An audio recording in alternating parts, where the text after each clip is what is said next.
दोस्तों एक बार फिर से खबर आ रही है कि नीट के एग्ज़ाम को कैंसिल कर दिया गया है।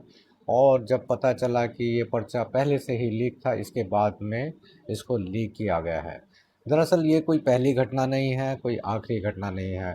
नीट एग्ज़ाम दरअसल हमारे देश के एक ऐसे विभत्स सिस्टम का नतीजा है जिसको कि हम हमारे दिमाग में, हमारे लोगों के मानसिक स्तर को इस तरीके से शेप कर दिया गया है कि हम सोचते हैं कि नीट का एग्ज़ाम अगर कोई बच्चा पास कर लेगा तो वो बहुत बड़ा इंटेलिजेंट है। दरअसल आपको ये नहीं पता कि ये सिस्टम फेलियर का एक बहुत बड़ा एग्ज़ाम्पल है। सिस्टम फेलियर का एग्ज़ाम्पल कैसे है ये? कि जब सरकारें आपके लिए मेडिकल कॉलेजेस नहीं बना पाई, वो स्कूल कॉलेज नहीं बना पाई, तो उन्होंने क्या काम किया, एक षड्यंत्र रचा और जिसको नाम दिया मेरिट का। और वो मेरिट के चक्कर में कि वो बच्चे आपस में कंपटीशन करेंगे, यानी आपने जिस तरीके से देखा होगा कि दक्षिण भारत में मुर्गे के पाँव में एक चाकू बांधकर उन दोनों को लड़वाया जाता है और अंत में लड़ते लड़ते दोनों मुर्गे मारे जाते हैं। यही हाल हमारे बच्चों के साथ में हो रहा है कि सरकारें हमारी फेल हो चुकी हैं, वो स्कूल, कॉलेज, यूनिवर्सिटीज़ बना नहीं पा रहे हैं और अपनी कमियों को, अपनी जाहिलियत को छुपाने के लिए वो इसे मेरिट का नाम देते हैं।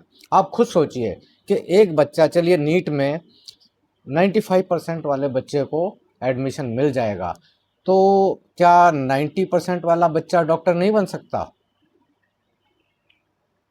यानी कितना बड़ा फेलियर है कि 95% वाला बच्चा, 90% वाला बच्चा, 85% वाला बच्चा, इनका कहना है कि वो डॉक्टर नहीं बनेगा क्योंकि वो मेरिट में नहीं आया। यानी वो इस मुर्गा जंग में जीत नहीं पाया आपका बच्चा। पिछले 5 सालों के अंदर 100 से ज़्यादा बच्चों ने, नीट के छात्रों ने आत्महत्या की है। इस बात का जिम्मेवार कौन है?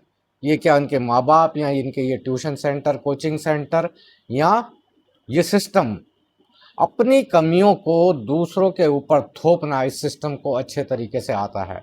आज दोस्तों जो हमारे जितने भी एग्ज़ाम हैं, जेईई हो, यूपीएससी हो, या जितने भी रिक्रूटमेंट, आपने देखा होगा कि उत्तर प्रदेश में किस तरीके से 69,000 बच्चों का जो मतलब कि रिक्रूटमेंट हुआ था उसमें घोटाले हुए, बिहार में इस तरीके से घोटाले हुए, पूरे देश में घोटाले ही घोटाले हो रहे हैं। और यहाँ तक कि ऐसा हो रहा है कि एक खास दल के बच्चे या लोग फर्जी सर्टिफिकेट बना बनाकर दिल्ली के स्कूलों में, देश के संस्थाओं में नौकरी कर रहे हैं और इसके खुलासे हो रहे हैं, लगातार हो रहे हैं, लेकिन बावजूद इसके कोई भी एक्शन इस पर नहीं हो रहा है। ये हमारे देश के लिए सबसे बड़े दुर्भाग्य का समय चल रहा है कि आज हमारे बच्चों को मेरिट के नाम पर, योग्यता के नाम पर, न जाने किस किस के नाम पर उनके दिमागों में जहर घोला जा रहा है और उनकी योग्यता को इग्नोर किया जा रहा है।